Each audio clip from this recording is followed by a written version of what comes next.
Hey everybody, this is Katie from Fuel to Run, and I am here post Grandma's Marathon to give you a little recap and update on the marathon. As you can see, I'm in a different location than I normally am. I'm actually here in Walker, Minnesota, recording from my mother-in-law and father-in-law's house. So we did the marathon and then we're actually spending a little bit more time here, enjoying some time with family before we head back to Colorado. So just a little bit of a different location. Hopefully the sound and the audio will be okay. I was going to do my grandma's marathon recap. So let's get started. I'll do like a little bit of a recap for those of you who are maybe kind of just listening in. I'd been training for grandma's marathon since about March of this year. Grandma's marathon was on June 20th.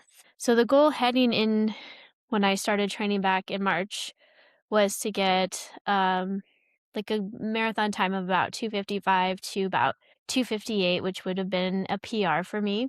I was really excited and I had a lot of expectations when I started training back in March. I knew that I was capable of this goal, but I would have to get kind of everything right. Everything would have to go pretty smoothly throughout the training cycle in order for me to accomplish that goal. And I really do enjoy the process of training. So for me, the race is sometimes the more anxiety producing thing. Sometimes it's, you work for this one day, but it's the whole process of training you really have to enjoy to be able to make this work. And, truly, I do enjoy the process. So, back in March, I was excited. I was excited to start marathon training. I was excited, kind of really thinking a lot about my training plan and trying to build a training plan that I think would be a really good one for my goal. And unfortunately, this particular race didn't end up going as I had planned, which for anybody who runs marathons will know that the marathon is a tough race in the sense, especially when you're trying to have a goal time or a Boston qualifier or some sort of goal where obviously time might be the outcome you're looking for. It's sometimes really hard. Going into the race, there are so many different scenarios, and there's a pretty possible, not a high possibility, but some possibility there that something will not have come together correctly and you may not have the race you were hoping to have. And that's kind of unfortunately what happened in this case. But this race has really prompted a lot of reflection for me. So that's kind of what I'm going to be chatting mostly about today, is kind of what happened before the race, the story of the race itself, kind of how it went, and then some of the things that I've been reflecting on since running the race and kind of what is going to be happening for me moving forward. So some of the things that were happening before the race, in case, or recapping that in case people forgot or haven't listened in and they just want to kind of hear how it went. I'll just recap a little bit, but things were actually going very, very well for me.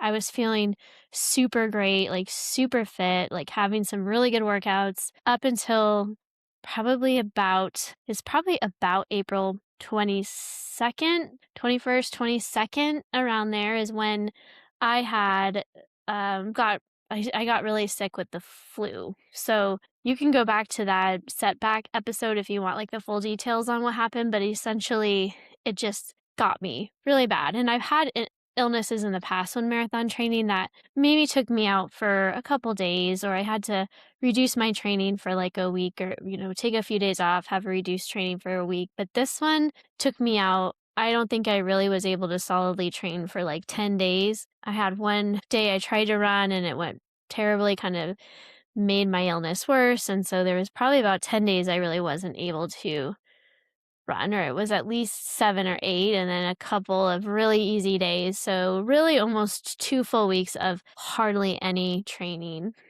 And then as I was trying to get back into it, it was just really hard. I struggled for another week or two just trying to get back into the training. And so this is about 7 or 8 weeks out, or I kind of got sick 8 or 9 weeks out, and it lasted a couple weeks. So I was kind of coming back into fitness with only 6 weeks to go, which if you are building up to a marathon, that leaves just a small amount of time to try to regain fitness and maybe even gain a little bit more fitness before having to kind of go into the taper. So that really threw me off. And, kind of going back into it and kind of thinking about it, it really, it was hard because a lot of the workouts after being sick didn't really go super well. And I kept thinking to myself, okay, I'm going to regain my fitness. I'm going to start to feel really good again. It's just going to it's going to come together for me. And it really didn't start to feel like maybe I was having a good workout until like the last long run. There was like a couple workouts there. Well, the last long run I did, the last 20 miler, which was like 3 weeks before the race, I did have a really good day that day. It was still a little bit of a struggle, but I felt really pretty good, and that gave me a little bit of confidence. I thought, "Okay, here we go. Maybe this is what I need to be able to have that race that I wanna have." A lot of the running I did before that, there was some good days and some bad days, but nothing really felt phenomenal. I was having some issues just recovering from workouts. I was having issues, um just in general with my heart rate kind of being more elevated than it probably should have been for some of the workouts. And so there wasn't any sort of solid, like, wow, I'm in great shape, or wow, I'm in real, like, the best shape of my life to have a great marathon. So that itself was kind of concerning. The timing of the illness wasn't great. There was some obviously physical, mental challenges just trying to come back. I'm not sure, as I'm kind of looking back and analyzing everything along with my training, what went well, what didn't go well. I think that was a major turning point for me. I can't say that that for sure was the reason why the race went the way it was, but it may have been part of it. So sometimes the hardest part, just kind of thinking about the illness, isn't necessarily the illness itself, it's just maybe adjusting the expectations afterwards. It's hard to say, but maybe with so many of those workouts being a struggle, perhaps at that point I should have adjusted my expectation for the race instead of kind of trying to push forward and continue to like think that, okay, this is going to be the goal I'm going to have. I think in retrospect, probably looking at some of those workouts and, if I'd had potentially a coach or something, this is maybe what they would have done. If I were coaching an athlete and I were kind of seeing them struggle like that, I probably would have had that conversation of, yeah, your expectation, you may not meet that because you're struggling and your just fitness isn't coming back like it should after being ill. Let's reframe the goal a little bit. I was just reading so many things like, does fitness come back after illness? Like, I was really trying to almost have that like bias of, there's like a name for it, but it's kind of where you want to find information to kind of confirm what you want to believe. And I think in some ways I was kind of doing that of, okay, what do I need something to kind of tell me I'm going to be okay? I need to find information online or elsewhere that's going to tell me I'm going to be able to continue training and have my goal accomplished. And if there was any information out there that was telling me, hey, it's going to take a lot longer to recover from this, you may have to adjust your goals, I wasn't really wanting to pay attention to that. I think confirmation bias is maybe the name or the term. And I was totally kind of doing that now looking back, like trying to find anything that would confirm that, yeah, the illness wasn't going to set me back as much as it maybe had. And I wish I'd kind of considered that a little more and really thought about, okay, do I need to adjust my goal? Maybe I can run this one and just kind of have the goal adjusted and be okay with that heading into it a little bit more. But I'll talk a little bit more about the pre-race anyways, because there may have been some intuitions of that going into it anyway. At this point, kind of looking back, I'm thinking, yeah, maybe I should have been able to see what was going on. And that is where I think having a coach can be helpful. Like, I have so much knowledge about training and recovery and nutrition and all of those things. I mean, the nutrition, especially, were going really well. The plan was there, but I wasn't executing like I should have in many of those workouts. And I think that was causing issues, but I wasn't seeing it because I was wanting to believe I was going to be okay. And I think maybe that's the role of the coach, to be like, hey, maybe this isn't going to go the way you wanted it to when you signed up. Let's think about your goals and maybe come to some sort of, I don't know, adjustment on that. Or, if you have a great day, maybe you could do that, but let's be realistic in the goal that you're wanting to achieve. And so I think that would have been more helpful for me to have that. I think that's where trying to be self-coached is it's one of the problems I think with self-coaching is sometimes we are not able to have that sort of subjectively looking at, when I'm coaching someone, I'm able to see what maybe they aren't able to see. But for myself, I'm just like almost anyone else. Sometimes I am not able to see what I need to see because because I'm wanting the outcome for myself. If that makes sense. So I think that's kind of one thing looking back, I'm wondering if that was part of it. And then, okay, so the other thing here is the travel that I had before the race. So I signed up for grandma's back in October. And around that same time, my uncle was planning to do a family reunion in June. And so after signing up, I get this confirmation that we're going to do this family reunion in New York, um, the Finger Lake area of Skinny Atlas, New York. And so that was going to be around the 5th through the 7th of June. Well, grandma's was the 20th. And so I'm like, well, can I kind of fit both in? How am I going to do this? Well, I decided then to do the reunion and then spend some time with my mom in Vermont because if I'm going to be in the East Coast, it only makes sense to be able to be there too. So it was just this convoluted travel scheme of like the whole family going to New York, renting a car, going to Skinny Atlas, then driving to Vermont. My husband flew back to Colorado, and then I was with my son and my mom for 9 days roughly, which was great. But without my husband there, it was a little challenging with my son and trying to get other stuff done and trying to continue training. And my mom was helping. And so there was a lot of great things and there was some challenges. Then my husband drove to Minnesota with the car, was going to meet us in Minneapolis. And so we were supposed to fly into Minneapolis and then stay there and then go to the race. Well, I made a pretty big mistake leaving for the airport. And I just feel stupid now, kind of just like I've been traveling pretty much my whole life. I mean, a lot of travel. And so this is just like maybe a rookie mistake that I made or something. I don't know. I don't know what I was thinking, but we left a little bit with not enough time to spare. So we basically got to the airport and I'm thinking, oh, it'll be easy. I'll just check the bag and then we'll be able to go through security. It was only me and my son. So honestly, he's just a lot of energy, and I didn't want to be sitting there for an hour waiting for the flight to board, which is probably what I should have done. But I get there, and there's this long line to check the bag. There wasn't enough people working, and by the time I get to the bag counter, they were like, "It's too late. You need to have your luggage here 45 minutes before." And now it's, I don't know, 30 minutes because I cut it too close. So now I have this big bag full of my stuff and I can't check it.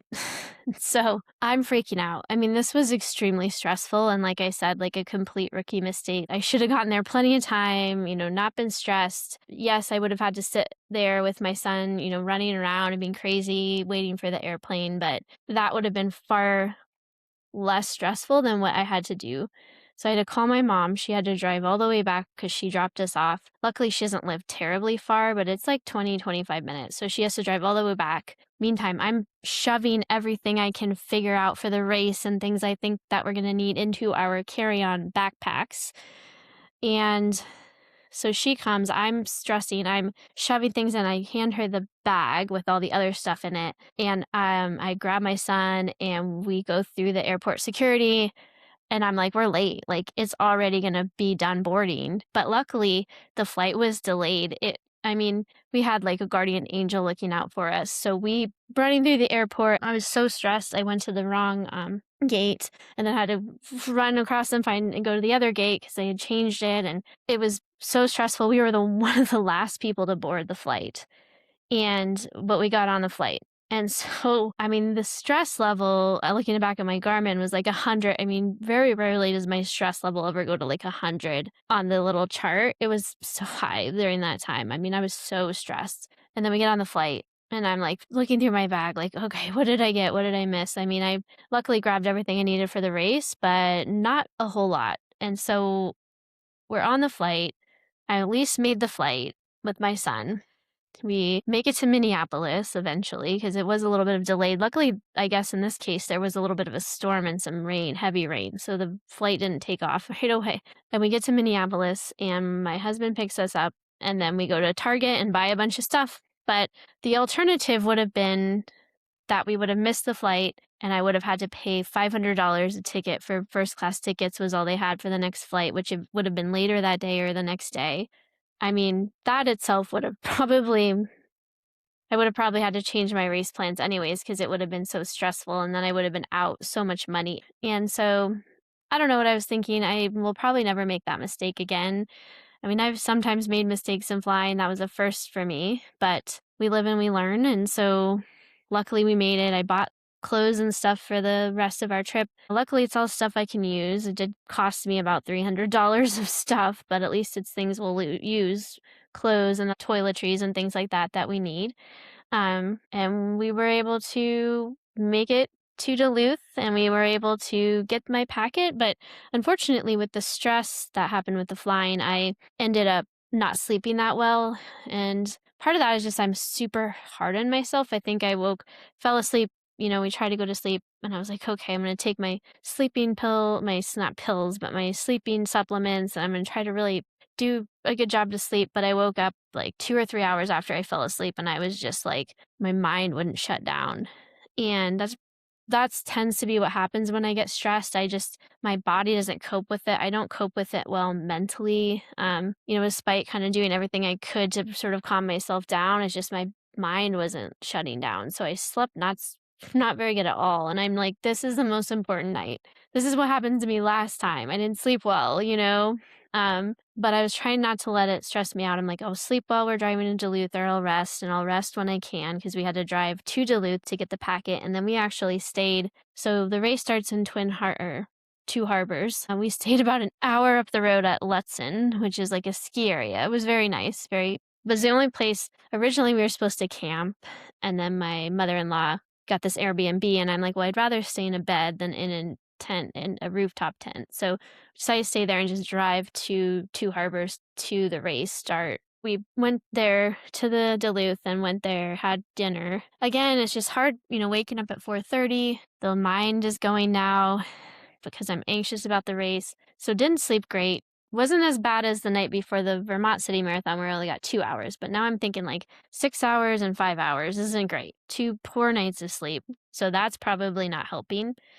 But still, I mean, I was optimistic. My carb load was okay. I think had I not had the travel, I think, in retrospect, again, it's always thinking back, what could I have done differently? But generally, when I'm doing a race that I'm really wanting to focus on, I wouldn't have done all this travel. In fact, I probably would have come to Minnesota back in earlier in the week, like Tuesday or Wednesday, stayed, like not had the travel stress of flying, because maybe we would have drove our car here, or maybe we would have flown in, but come in a little earlier.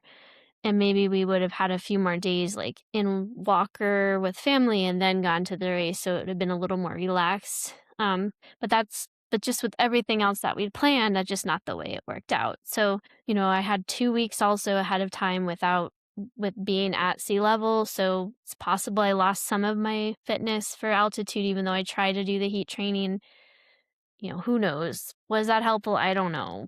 Now I'm thinking, oh, that might have been a waste of my time, but it's hard again to kind of say what factors were influencing what and what worked and what didn't and why things went the way they did. So I'm trying to do my carb loading. That's the other thing about the travel that was hard, is the day that I had all that crap happen, I had a bunch of food and things in my bag with the travel, and then I had to leave a lot of that stuff with my mom. So I think probably on Wednesday I probably got like 350 grams of carb. Same with Thursday, and then Friday I probably did get close to 400, which is closer to my goal because I was logging it all in Chronometer, but I was kind of hoping to get a little bit more than that, but it was still a good amount of carb.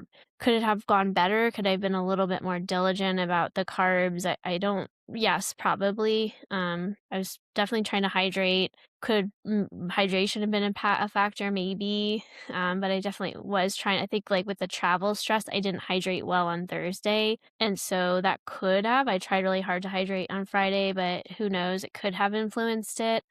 But that, went okay. Not perfect. But we get to the race morning. I get everything I need. I put everything I need on. I have my fuel. I bought a new race belt because I left that behind.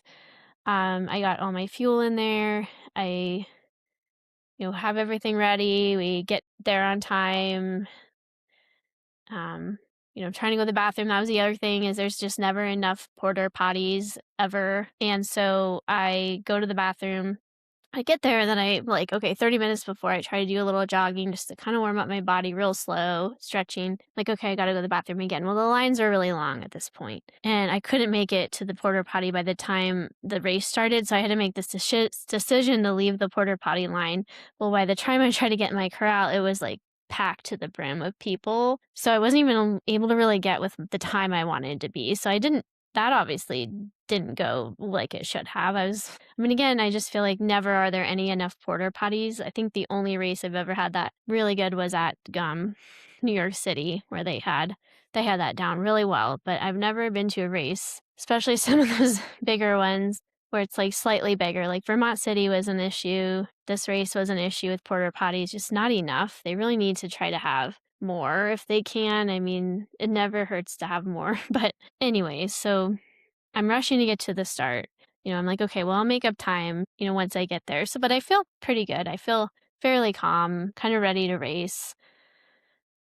But it's kind of backing up a little bit with all of the travel stress. But even before that, like even while I was spending time in Vermont, I was starting to have not so much, it wasn't even self-doubt. It was just more like, okay, what am I know I want to try to get this goal, but what happens if I don't? Can I be okay with not? And I think I was kind of coming to this peace a little bit with it. Like, okay, if this doesn't go the way I want, I'm still making it to the start line, finishing and having a race that making it to the start line, finishing, and just having a race I can be proud of, even if it's not my goal, that could be good enough. I can be okay with that. And I think also I was, though, starting to have, as we were, I was having this travel stress, and you're just kind of thinking, gosh, I don't know how much longer I'm willing to kind of suffer in a way, because when we have a marathon, it's a bit of suffering. Your 26 miles as fast as you can run is going to have a lot of discomfort. And I'm like, what can I just be happy with 2:59:02 or and one was last year when I was 42. Like that's a pretty good accomplishment. I'm doing pretty good. Like what does it really mean to have a 2:55, I'm never going to make the Olympic, trial time at this point. Might have been able to do that when I was younger, when it was like a 2:47 standard, the time back when I was in my 20s.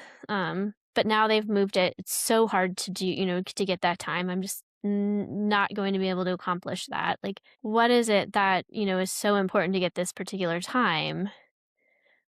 I'm putting so much work into this, and then to run, and all of the things that happen in a marathon, all of the, temperature, like how you train, having it all come together perfectly. Like how many more times am I willing to fight for this if this doesn't go the way I want? So I'm already kind of having these thoughts. So going into race morning, I was kind of thinking the same thing though. Like it was like, and sometimes that's really hard when you're questioning your motivation before the race.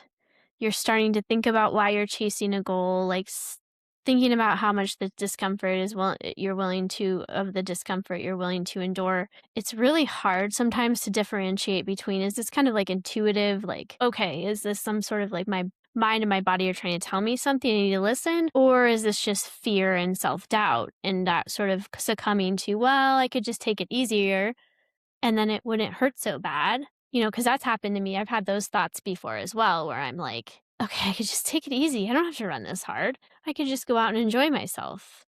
And I think that's some of that, fear and self-doubt creeping in. And so sometimes it's hard to differentiate between them. Like, is this just my mind trying to play tricks on me, or is this something I really need to listen to?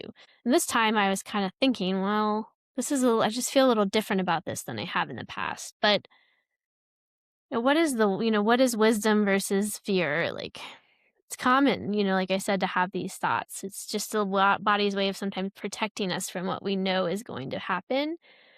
And I think it's sometimes hard to know, like, what do I do in those situations? Do I like listen to it, or do I push through anyway? And I think in most cases, I would tell an athlete to, hey, that's just your mind playing tricks on you. Just go out. Once you're in it, you'll be able to keep going, you'll be able to fight, but don't give up, don't give up before it even starts. Is probably what I would tell someone. So that's kind of the way I approached it. But now looking back, I kind of wonder if it was just that intuition, like I said, I had of like, oh my gosh, maybe I should have listened to the training wasn't going well. I maybe need to adjust my goal. Should I have been listening to that sort of intuition, or what is it? Is my body telling me something? Did the travel stress? Was it some poor sleep? Was this, is this factoring in what's going on? Or is it really just lack of fitness from my setback, like I said? So it's hard sometimes to kind of figure out those thoughts and emotions and what is really happening. And that mental side of things can be such a struggle. And that's often athletes will question goals before races because it's common. And like I said, most of the time I would tell someone to just go out and start the race like you were intending to. And if you get out there and it's not working out, you can adjust. And so that's just kind of how I approach this. And it's just distinguishing those nerves from genuine concerns, about an athlete's fitness or whether their goal is appropriate is kind of hard sometimes. But I do think it's important to understand and reiterate your why before you get to the starting line. Beyond that finish time or whatever, it's kind of like that deeper why of if all of your goal is just all about a time or some sort of qualifying standard, that kind of takes the joy out of it, and then it's not so fun anymore. And so, I think that's part of my problem a little bit is like as much as I was finding joy in training, but when it came to like the actual race, I think maybe I was missing that a little bit. And really kind of this experience has made me think a little bit more about my why and what am I doing this for? Because I'm not making money with it, and I'm not going to, make it to the Olympic trials or something like that. So, I think that a takeaway I would have is really thinking about when you have a goal that's time based or outcome based, to also really consider your why. Like, why is that so important to you? And what happens if you don't get it? Or can you still find a joy and happiness in the outcome? Because if not getting that goal and you feel like you're a failure, or you feel like you haven't accomplished what you set out to accomplish, and you're upset with it, then I kind of think that's not good either. And so I'll talk about kind of where I was with this marathon. But I just think, I was in that state of grappling with what would happen if I didn't have my time goal, and kind of what was I doing there to begin with. Kind of going back to that, I think part of me was differentiating between a why, like a true, like deep meaning. Like, I'm doing this because I want to show my son that I can do something hard and accomplish this goal, or I'm doing it for myself so I can show that age is just a number or something, like, I don't know, just a little bit more of a why. But I also was wondering, I mean, as I'm thinking about it, is it because I want to impress somebody? Is it because I want to show everyone I'm a legit runner? Like, I'm like a legitly like competitive runner. I can run 2:59 isn't good enough. It's just under 3. Maybe I can run faster and I would look more legit. Or would people take me more seriously as a coach or as a sports dietitian if I've run a marathon faster? Why couldn't I maybe be satisfied with what I've already accomplished with the marathon?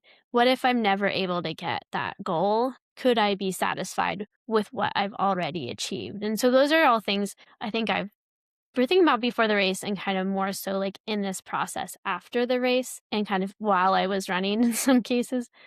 So here we go. So I'm going to get started, just a recap. So we get started, the race goes off. I'm running at my goal pace. I'm running a little faster. I'm trying to catch up to I get to the 3:10 group because I was behind. I find the 3:05 group. Of course, now I haven't had the chance to go to the porta potty, so I have to pee really bad.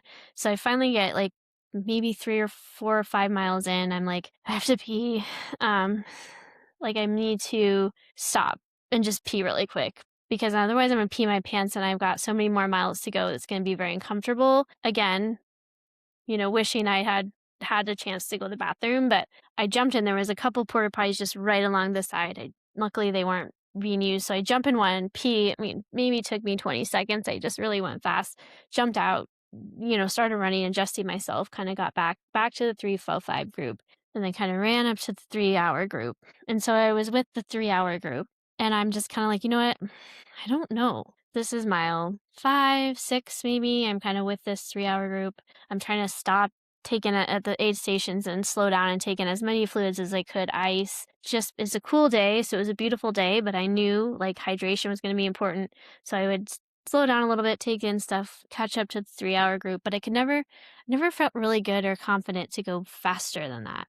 And I'm like, okay, maybe I'll just stay here for a bit. And if I feel better later on, I'll go faster. Well, kind of turns out that by like mile 10 to 12, I'm like starting to mentally struggle. It was kind of like, oh, this isn't working out so well. I'm struggling quite a bit mentally and physically. I'm starting to feel it a little bit, but you go through bouts in a marathon where you kind of go through where you're uncomfortable and then you feel good again. So I'm like, okay, I'm smooth, I'm not breathing hard. My heart rate was okay. So I'm like, okay, maybe I'll feel better. Mile halfway point, I'm like, I don't know. This is just not going well. Like I can already feel it. My body was starting to hurt. I was having some hip flexor pain and some hamstring pain. Maybe it was the shoes. I tried these new shoes which felt great in some of my workouts, but I never wore them past, on a long run because they were super shoes, these Cielo it's Hoka, I think. The shoes felt great, but in retrospect, I probably should have worn them for a long run. And then if I needed to get a new pair of them for the race and then had them worn in a little bit, knowing that I could make it that, I don't know, or I should have just done what I've always done for the past 2 marathons and got the ultra carbon plated shoes because those worked for me before. And why do I change things?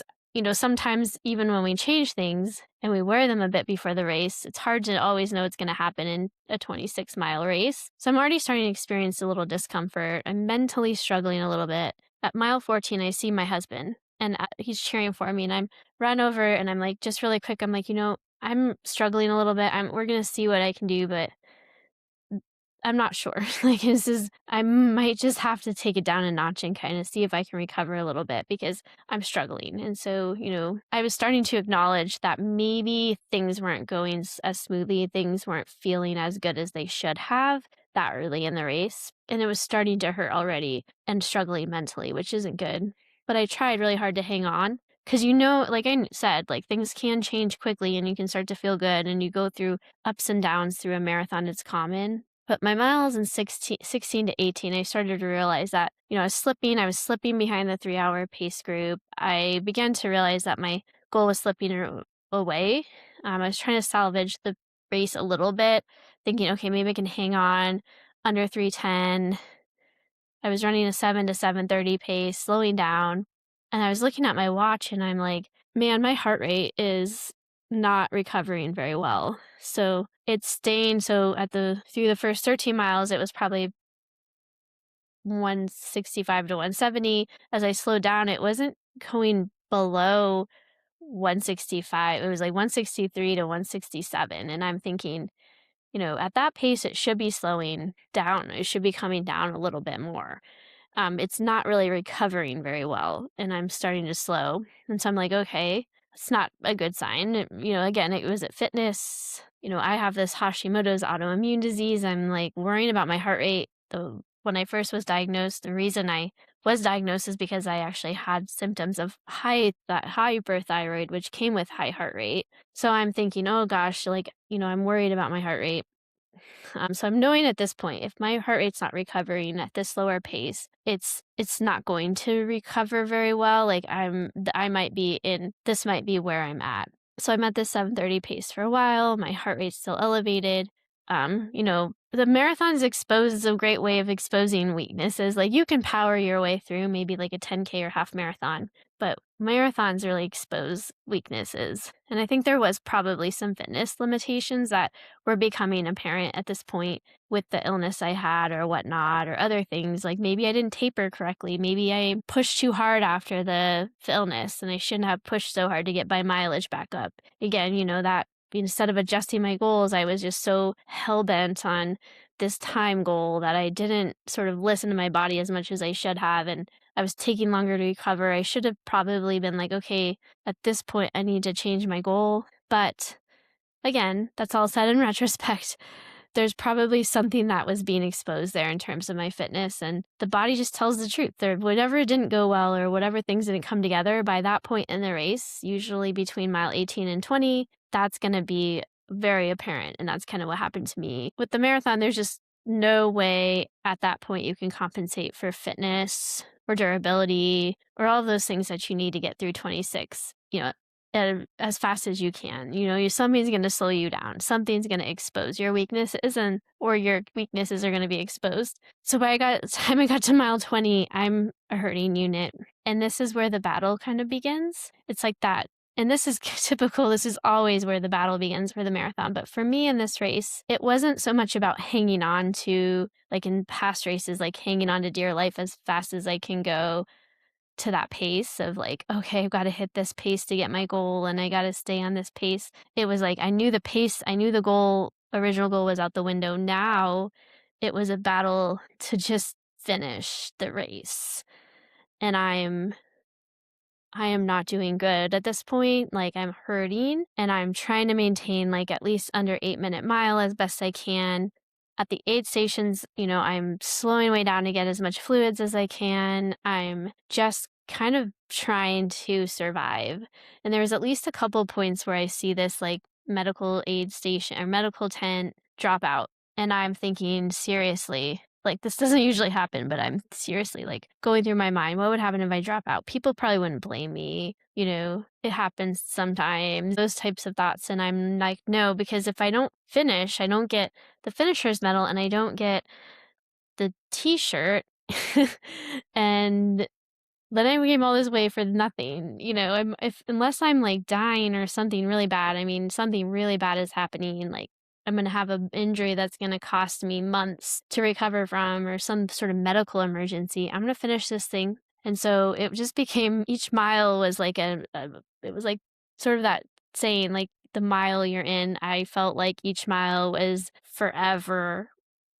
I'm just trying to make it and just thinking, looking at my watch, okay, where are we at? We're at mile 21. Okay, 5 miles to go, which is a lot. And then 22. Okay, 4 miles to go. I can do it. 23. I'm just hanging on. I'm just running. At this point, I'm like struggling to have an 8-minute pace. I really was struggling. The physical toll is starting to become a bit overwhelming. And I was just not doing great. And so yeah, I think at that point it was just this sole focus on getting to the finish line, getting my medal in my shirt, how I would feel afterwards just finishing the race. It was like, I'm going to feel so much better just finishing this thing than dropping out and kind of giving up, because I don't want to be someone that just gives up. I want to make sure I finish. I was thinking about the training and planning that one in the race, and my son, again, and just sort of helping him learn that in this case, he wasn't going to care if I reached my time goal or whatever. For him, just having, oh, I finished the marathon, that's a big thing. Thinking about those things. And that's kind of what got me there. From my goal changed from a PR to kind of survival, of like just trying to stay as quickly as I could and salvage my race the best I can, to simply just finishing the thing. So it kind of went from one to, as I kind of went through the stages of the race, it kind of changed. That goal changed. And I think that's the important thing to remember, is just the power of adjusting your goal rather than abandoning them. And in certain instances, it might be better to drop out, like I said, if there's a severe injury or medical emergency. But if you have the ability to finish, you will learn so much more about yourself just finishing the race, even if you're in a lot of discomfort, than dropping out, So something to consider, because I think a lot of people are saying, kind of have that, oh, I've got this goal in mind, I want to have this time or this qualifying, and then they sort of realize that's not happening, and it's like, oh, I'm just going to drop out. What's the point? And I think unless you think you can drop out and then maybe sign up for another one easily, and you salvage some of that additional wear and tear on your body, maybe. But in this case, I don't have that opportunity. I'm not going to be able to sign up for another one in another 8 weeks. It's summertime. There's not much out there. I don't have a lot of additional money after all this travel to travel somewhere again. So I've just got to finish this thing. And so crossing the line, I finally get there. I see the finish line. I mean, there's a video of me on my Instagram. They're just like, I was not moving like I normally do. I look like I'm in pain. I look like I've never looked really in a race. It was kind of hard to see, but you can see I'm like determined. I'm going to get to the finish line, and I cross, and I'm feeling a little unsure. Like my fueling, I didn't even mention that, but my fueling went okay up until about the end. When I hit about 18 to 20, I was kind of hitting my targets for the gels, and I was doing some gummies, Sour Patch gummies, and I was taking in my chewable tablets. I think pretty much I was doing pretty well until I got to that last bit. And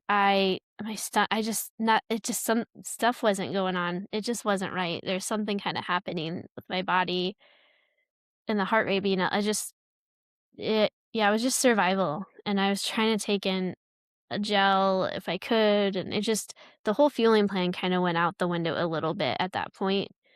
Probably also because I knew I wasn't going to hit my goal. I was just sort of trying to survive. And so I was taking in fluids and lots of Powerade and trying to take in gels and a few things as I could. But I don't know how much carbs per hour, because it was like pretty good the first few hours, and then it wasn't so good because I was surviving. But I cross the finish line, I start crying. I'm not doing very well physically, a lot of emotion, but I eventually kind of collect myself, make it to get my medal and my t-shirt. But I wasn't exactly crying because I was disappointed, and I wasn't really sad.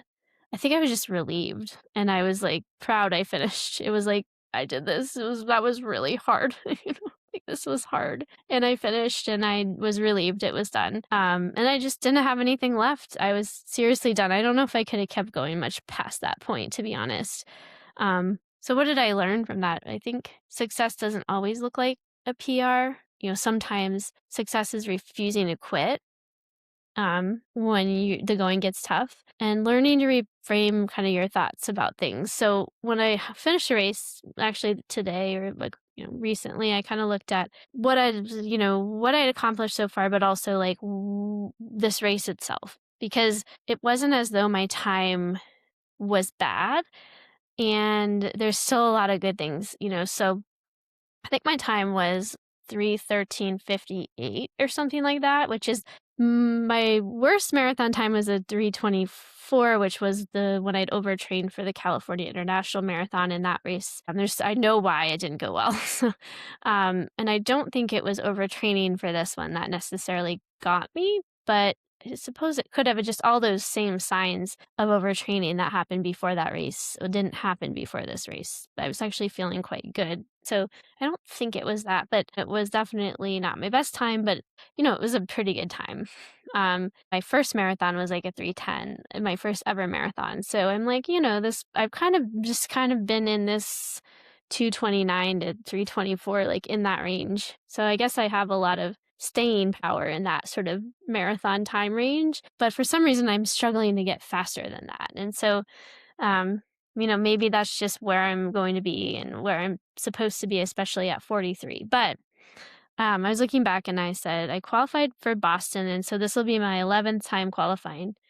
Every race I've done, I've qualified, even that 3:24, which was kind of close, I think, to the qualifying standard. I think because I was like 29, but I'm not. And then they changed it so it's faster. So anyway, but every time, so I still qualified for Boston. I'm not planning to run Boston because that's a lot of effort to get there, and I've done it once. I may do it sometime again, but I mean, that's lucky. Some people spend years trying to qualify for Boston, so I cannot be upset about that.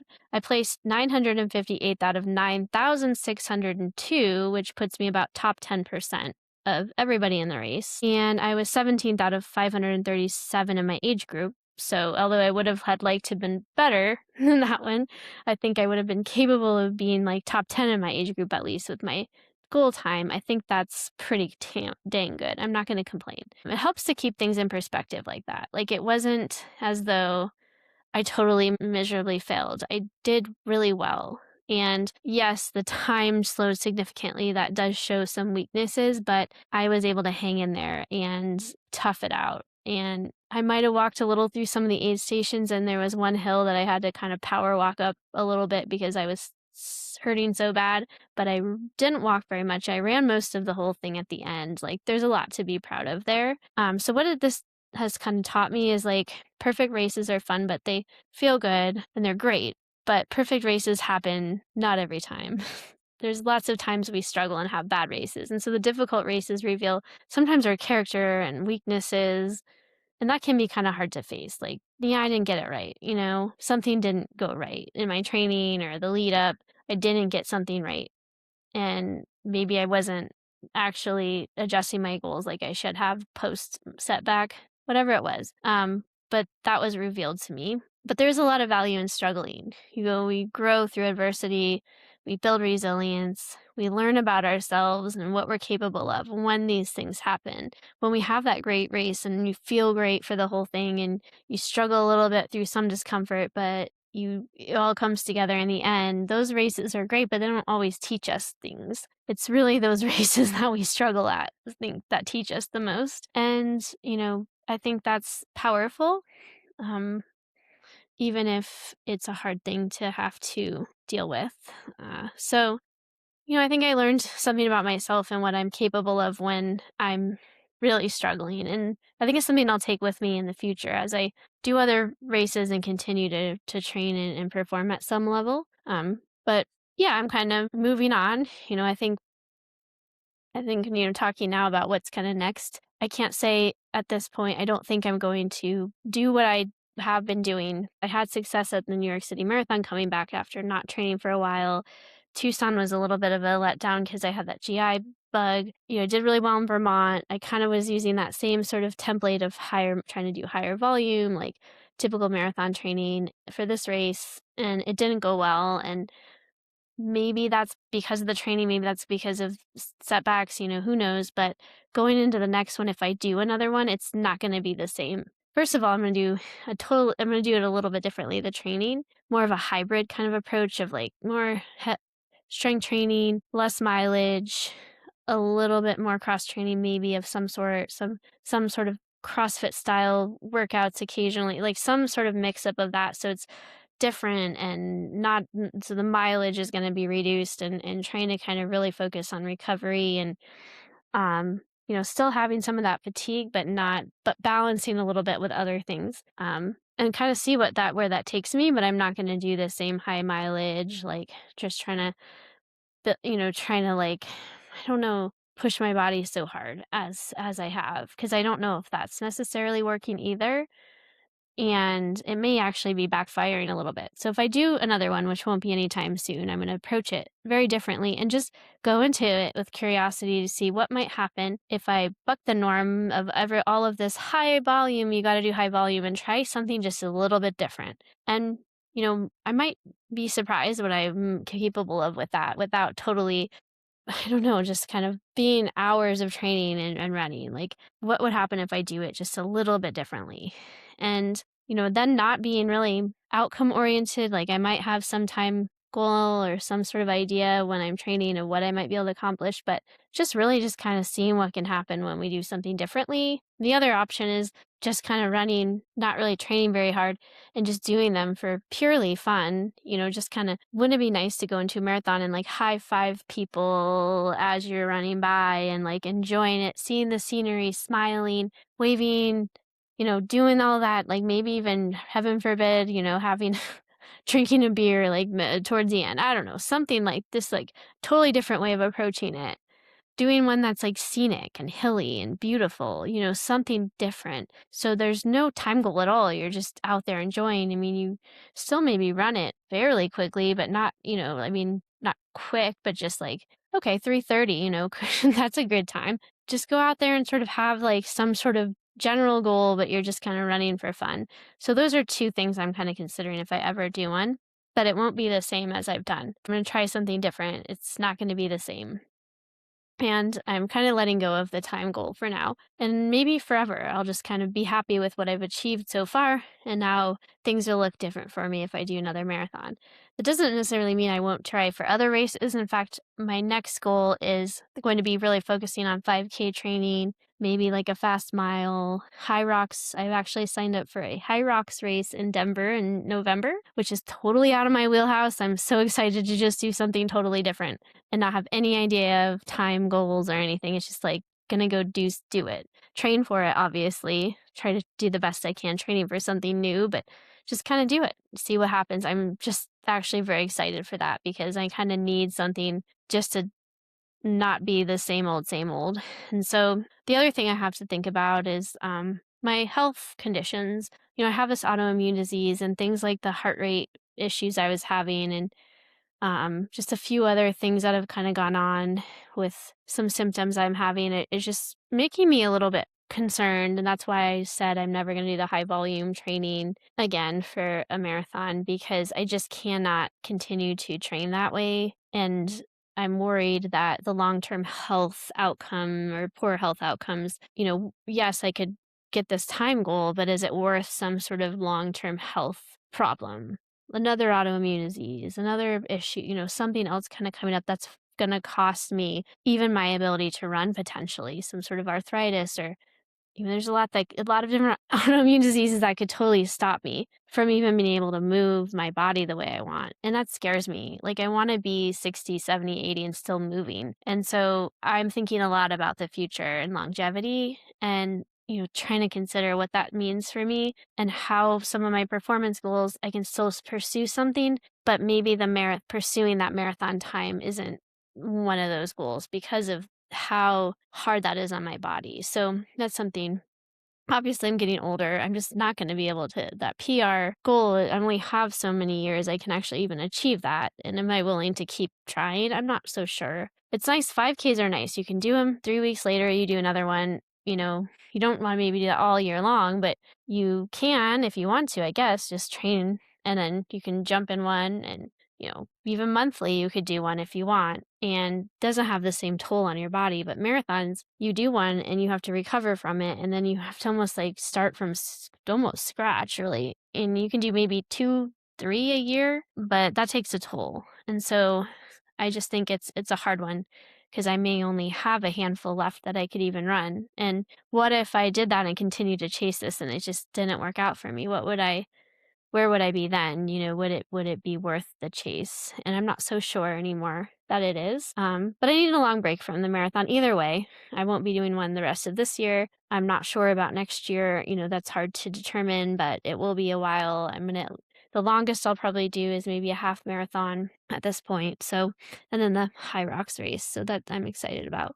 And so closing thoughts, just kind of to end this because I've been chatting and blabbing for a while, but just some final reflection here. Marathons are never guaranteed. Simply reaching the starting line is sometimes the victory. Just being able to get through all the training and help being there healthy and being able to start the race is sometimes the biggest thing, to achieve when it comes to the marathon. And sometimes finishing itself is never guaranteed and should never be taken for granted. So just getting to the finish line. So I think the call for action here for all of you, I would say, would just be to think about the race, your last race or the last marathon, and thinking about something that it taught you, that you could take into the next one. Like, what are these races teaching us? What are we learning each time we race? Because there's something valuable, I think, that we learn from each experience. And how has your relationship with running evolved over time? Like, especially for those people who are in their 40s, like how have you evolved your training and your goals over time? And how do you go from time goals to maybe a different kind of goal as you realize that you can no longer achieve maybe a specific time or you don't want to anymore? Like, how do you continue to enjoy the sport and participate without, having those specific types of goals, or maybe the goals change? I'm just curious, I'd love to hear comments on how people are adjusting their goals. And if someone has a health concern, how are they managing that with like long-term health, how is that being balanced? I know I'm actually feeling quite at peace with where I'm at with this. I'm not upset, like I thought I might be, especially when I began training. If the time didn't happen, I was always worried I was going to be upset and upset with myself or, something along those lines. But I feel quite at peace with where I am and what I've achieved. And with how hard that race was at the end, just kind of finishing was such a big deal to me. And so I'm grateful too that I was able to, maybe, it was a lesson, and who knows, if God or someone from above was sort of giving giving me a lesson to learn between that and the travel stress. I don't know. There's a lot there. I think maybe there's some learning lessons in all of that I could take. Kind of wonder what other people have learned from some of their marathons that they've, had the rough times, and where they go with it. But anyways, I hope that helps. I would really it was a long, long episode, but I am excited to kind of see what the future holds and what I decide to do next. Like I said, I've got that high rocks race. Really trying to really get back to some strength training, some speed, faster 5K, see what I can do there, because 3 miles is painful, but at least it's only usually 20 minutes or less, at least for me. So I'm excited about that, and I'm taking the rest of this week off, and maybe even next week from running. We'll see. I might need a longer break after this one. So I'll keep you posted. But thanks a lot for listening and paying and the whole. If you've listened to all of the grandma's episodes, I really thank you for being along with me in my journey. It really means a lot to me that you listen and that you're taking stock or listening and wanting to know my journey, because maybe it's helpful, and maybe just this whole experience I've had and what I've had with this race is helpful for you too, to think about for your own race. I don't know. I hope it's all been helpful to go through this journey with me. And so I'd love to hear any of your thoughts. If you ever want to reach out to me, Katie at fuel2 the number 2 run.com, like just send me a message and let me know your thoughts about this race or the whole grandma's episodes, and anything like I was asking, kind of reflecting on your own race. I would just love to hear. I honestly love to kind of connect with other runners and get feedback and thoughts, and, you know, kind of what other people are experiencing. So please reach out if you want to. And thank you so much again for listening. And I will see you all the next episode. All right. Bye.